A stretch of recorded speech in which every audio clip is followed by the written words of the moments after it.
É bom lembrar que essa Bélgica ficou por isso aqui de ser rebaixada na Nations League. E as eliminatórias para a Copa na Europa, a gente sabe que elas podem ser muito enganosas. A Bélgica fez uma boa eliminatória. Aí tu vai olhar quem que eles enfrentaram: Macedônia do Norte, Liechtenstein, Cazaquistão. Com todo respeito, né? Não significa basicamente nada para um cenário de Copa do Mundo. Bem verdade que os amistosos pré-Copa da Bélgica foram um pouquinho melhores. Eles golearam os Estados Unidos, por exemplo, golearam a Tunísia, que agora a gente sabe que não significa mais tanta coisa assim.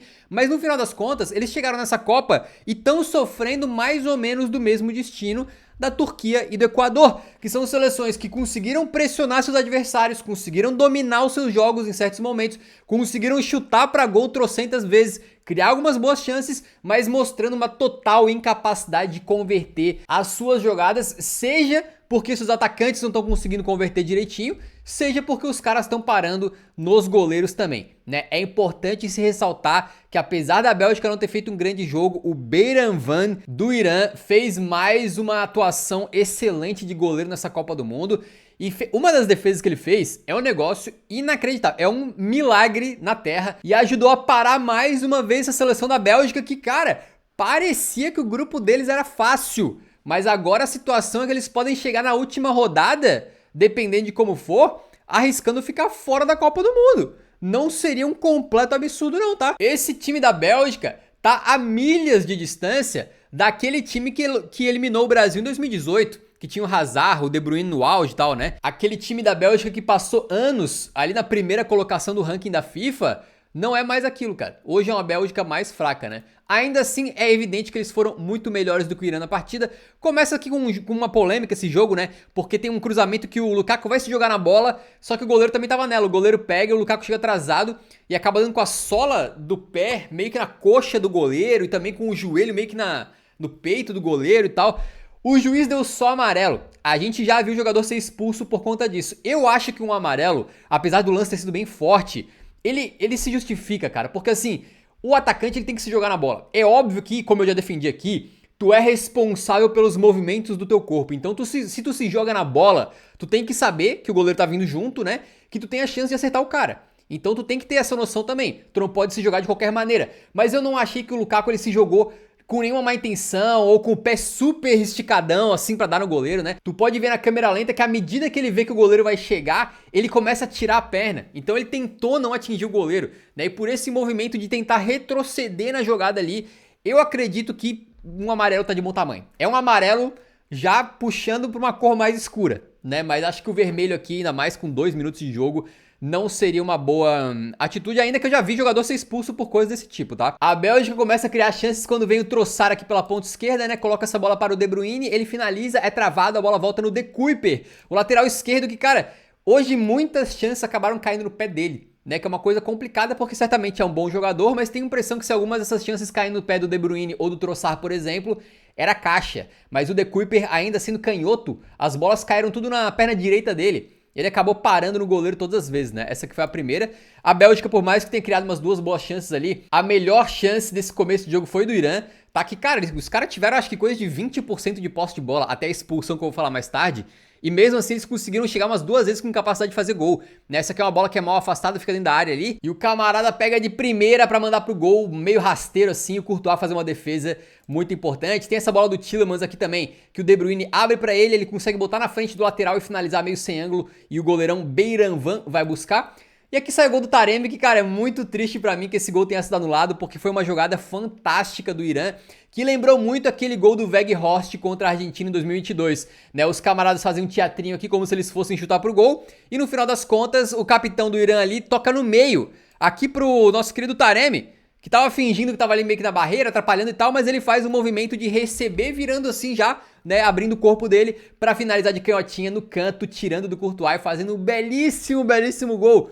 Mas infelizmente estava impedido. Eu achei uma jogada ensaiada maravilhosa. Eles enganaram o narrador da transmissão que eu tava vendo, me enganaram todos os jogadores da Bélgica, né? E basicamente repetiram aquela do Weghorst, só que ainda mais bem executada. Foi muito limpa assim a jogada perfeita do Irã. Pra desespero do garotinho da Bélgica que mostraram na arquibancada, ele tava chorando, velho, com o gol que a Bélgica tomou. Coitadinho, mas depois ele deve ter ficado feliz, né? Espero que alguém tenha explicado pra ele que o gol não valeu. O coitado. Meunier, Parabéns, Meunier, enrolou no lateral, lateral revertido, bom demais essa regra. E vocês podem ver, cara, que apesar da Bélgica não ter criado tanta chance assim, obviamente o jogo era, como a gente tem visto várias vezes nessa Copa do Mundo, né, um time basicamente defendendo e outro tendo a posse de bola, atacando na maior parte do tempo. Aqui a gente tem um lance que ainda bem que não saiu o gol também, porque é um daqueles lances que, cara, é uma polêmica porque é o seguinte, né, tem uma entrada nesse camarada aqui, aí o cara fica no chão rolando de dor. A Bélgica não bota a bola pra fora e quase faz o gol. Tem esse lançamento do Tielemans, a jogada rolando, tá? E o cara ali no chão rolando de dor. O Tielemans manda pro De Kuyper, e o De Kuyper dessa vez de canhota manda e o goleirão Beiranvand vai buscar. Por que eu achei que essa jogada é um pouquinho complexa e eu gostaria de comentar sobre ela? Porque, cara, esse tipo de lance, tu fica com dois sentimentos ao mesmo tempo, né? No primeiro sentimento é o seguinte, pô, cara, é melhor botar a bola pra fora, porque, tipo assim, é um defensor do Irã que tá ali, no meio do caminho da jogada. E tipo assim, ninguém vai querer fazer um gol com um cara no chão. É até meio antidesportivo. E vai que é uma lesão séria. Vai que o cara realmente, né, arrombou o ligamento ali, alguma coisa assim. Tu fica com essa impressão de defender o jogador. Mas depois tu fica percebendo que, cara, o cara tá rolando daquele jeito, pra um lado, pro outro. Ele fica rolando. E daí ele levanta e volta a jogar. Então no final das contas, cara, ele tava só enrolando. Ele tava querendo a falta. Só que os caras têm que entender que nessa Copa do Mundo não tá se marcando qualquer coisinha. E não adianta tu ficar rolando no chão, cara. Não adianta. O jogo continuou e o teu time quase tomou um gol. Porque tu tava com uma dorzinha na canela. Cara, eu sei que dói. Eu jogo futebol também. Claro que não nesse nível, mas eu tomei muita porrada na canela. Esses dias eu tava com um machucado. Fez uma casquinha desse tamanho assim, porque o maluco entrou com a trava da chuteira na minha canela. Então eu sei o quanto que dói, ou pelo menos tenho uma boa noção, né? Imagino que no nível profissional as entradas são ainda mais duras, a trava da chuteira dói mais ainda, né? Que é aquelas travana, não é chuteirinha assim de campo sintético. Mas eu tenho uma noção de quanto que dói. E cara, dá pra jogar. Tipo assim, um monte de adulto barbado de 25, 30 anos. Eu sei que dói. Mas cara, não é uma lesão do cara ficar rolando no campo. Não é, cara, teu time tá sofrendo um ataque numa Copa do Mundo. Levanta e joga. O juiz não marcou a falta, cara. Não é tu ficar rolando no chão que vai fazer o juiz mudar de ideia. Mas ainda bem que o gol não saiu, né? O De Kuyper perdeu aqui, parou no Beiranvand, que neste momento já era um dos heróis da partida. Vocês podem ver os números da partida, que a Bélgica obviamente estava melhor, né? Dentro do que o jogo mostrava. Aqui tem um cruzamento em que o Saelemaekers no segundo pau dá um voleio, mas a bola vai pra fora. Aqui tem uma bola que o De Bruyne manda perfeita, quase perfeita, muito alta, né? Pro Trossard, que ele não consegue cabecear direito, estava impedido também, eu acho. Aqui tem uma bola que o Courtois, talvez o melhor momento do Irã na partida, né? Fora aquele gol anulado do Taremi que estava impedido. Uma bola que vai pra área que sobra com o próprio Taremi, que manda um voleiaço para o Courtois fazer uma bela defesa. Então o Irã teve umas duas boas chances de gol, pelo menos, cara. O Rudi Garcia, acho que demorou um pouquinho pra mexer. Quando mexeu, o time deu uma melhorada. Ele trocou basicamente todo o lado direito do time, né? Botou o Van Aken no meio campo. O Luque Bacchio entrou no lugar do Saelemaekers, que não vinha fazendo um bom jogo. E aqui tem o lance da partida. Esse lance aqui é fenomenal, rapaziada. Primeiramente,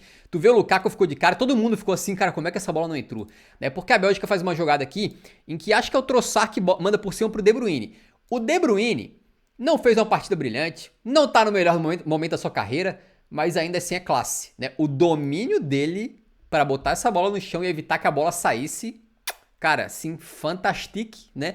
Botou ali, tocou pro meio da área, a bola bate na defesa do Irã e sobra pro De Kuyper, a queima-roupa com o goleiro batido. O goleiro está no chão, o goleiro está derrotado. E o De Kuyper com toda a condição de fazer o gol, porém, mais uma vez, caiu na perna direita dele, que não é a boa. Ele manda pro gol e o goleirão Beiranvand faz uma defesa que, pra mim, por enquanto, ela concorre com aquela defesa do Damen da Tunísia ontem com a melhor defesa da Copa. O cara tava caído, velho. Caído no chão, derrotado, né? Quase fora do lance. E ele consegue voar nessa bola aqui com a mão esquerda esticadaça assim pra segurar ela e nem rebote ele deu porque ele acabou ficando com a pelota. É uma defesa nível... Um espetáculo essa defesa aqui. Eu ia falar uma defesa nível Courtois. Né? Lá no SofaScore a gente tem uma medida aqui que é o seguinte, né?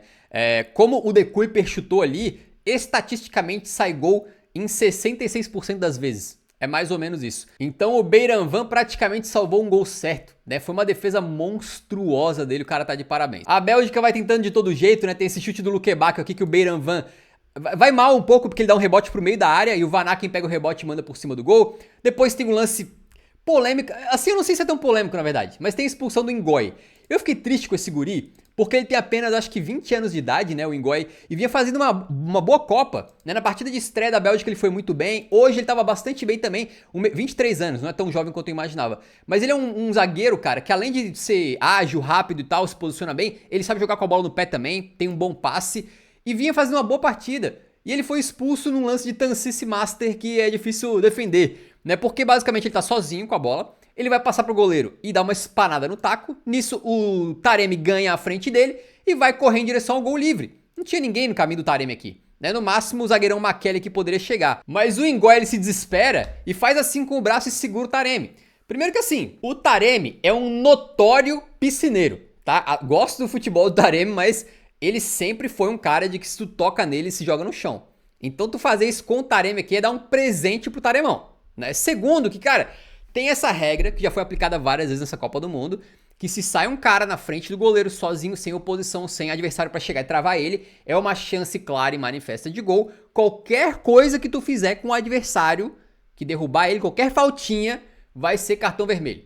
O juiz interpretou que o Taremi tomou a frente e ia sair na frente do gol, na cara do gol. E portanto, o N'Gói, mesmo sendo uma falta suave, digamos, é um bracinho aqui que o Taremi dá uma valorizada monstruosa, e mesmo sendo, na minha interpretação, muito longe do gol, né? Porque o cara tá quase no meio campo, o Taremi não é um cara tão rápido. Existe uma chance muito grande do Makele chegar, por exemplo, eu acho, né, nessa jogada aqui. Então, assim, tem esses pontos de observação. Ao mesmo tempo, pro juiz é complicado.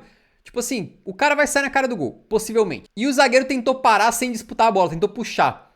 Cara, isso aí é, assim, tá na regra, é cartão vermelho. Então, eu fico triste porque o guri vinha fazer uma boa partida. A falta não é tudo aquilo, é um puxãozinho que o Taremi... Acho que o Taremi, se ele quisesse continuar correndo, ele conseguiria, digamos assim, né? E tava muito longe do gol, mas não dá pra defender. É cartão vermelho, que é uma tancice do N'Gói também, porque assim, a gente fazer essa análise sentado em casa tranquilo é uma coisa. O guri reagir num milésimo de segundo assim que ele fez uma besteira é outra, né? Mas assim, analisando racionalmente aqui de casa, né? Cara, deixa o Taremi ir. Deixa o Taremi ir, sabe por quê? Primeiro que tem um zagueiro aqui, né? Não sei se ele tinha percebido aqui, mas o Makele não tava tão longe, acho que poderia chegar. Segundo que, cara... O goleiro do teu time é um dos melhores goleiros da história do futebol. Se tem algum goleiro que pode salvar uma cagada que tu fez, é o Courtois. Com um a menos, o Rudi Garcia tirou o Lucacão, né? Botou um zagueiro aí, o Teati. Enquanto isso, o Irã foi pra cima, botou um centroavante grandalhão lá na frente, né? E aí o jogo virou um pouquinho. O Irã começou a ter mais posse de bola, vocês podem ver aqui no momento de ataque, né? Mas sem conseguir criar muito. Eu achei que a Bélgica foi um pouco covarde, porque mesmo jogando com 10, eles têm capacidade de continuar jogando pra frente. Com todo respeito ao Irã, a Bélgica tem os jogadores pra conseguir ter posse de bola e atacar mesmo com 10 em campo. Eu não tenho a menor dúvida em relação a isso. Tanto é que eles passam uns 10, 15 minutos vendo o Irã trocar passes, mas nos últimos 10 eles crescem de novo. É a Bélgica que vai para ataque, né? Mais uma vez vem uma bola da direita aqui, ó. Chega no De Kuyper de novo de perna direita. O De Kuyper manda e o Beirenvand vai buscar mais uma bola. Né? Depois tem esse lance do Gluckebach, quase no último lance da partida, em que ele manda, a bola passa pertinho do ângulo. Mas no final das contas, rapaziada, um 0-0 aqui pra Bélgica é muito frustrante. Eles imaginavam talvez que eles fossem passar desse grupo com tranquilidade e acabaram não conseguindo. 2 empates aí frustrantes em que os caras tiveram muita dificuldade de fazer gol. E pra piorar, pararam numa atuação nota 10 do goleiro Beirenvand. Nota 10, literalmente aqui nos nossos amigos do SofaScore, né? Se liga. 10ão, não tem jeito, rapaziada. Então, o Beirenvand melhor do jogo pra gente. Inclusive, aproveito pra pedir pra vocês seguirem o Eurofute lá no Instagram. É Eurofuteiros, dá essa força pro nosso trabalho. E o jogo acabou assim. A Bélgica, mais uma vez, sendo uma seleção que cria e não consegue converter. Né? Tem tido algumas seleções assim nessa Copa do Mundo. A Espanha contra Cabo Verde, a Turquia nos seus 2 jogos, o Equador contra Curaçao. E agora a Bélgica, mais uma vez, contra a seleção do Irã. Que tá viva, hein? O Irã vai pra último jogo contra o Egito, podendo classificar. E a Bélgica, cara, olha, não abre o olho não, Bélgica, que vocês vão se dar mal. Né? A Copa do Mundo deles, por enquanto, é bastante decepcionante. Eu acho que essa Bélgica não vai longe nessa Copa, não. Hoje ainda tem o jogo do Uruguai mais tarde. Se você não for inscrito no canal, se inscreva para acompanhar a Copa aqui com a nossa comunidade, beleza?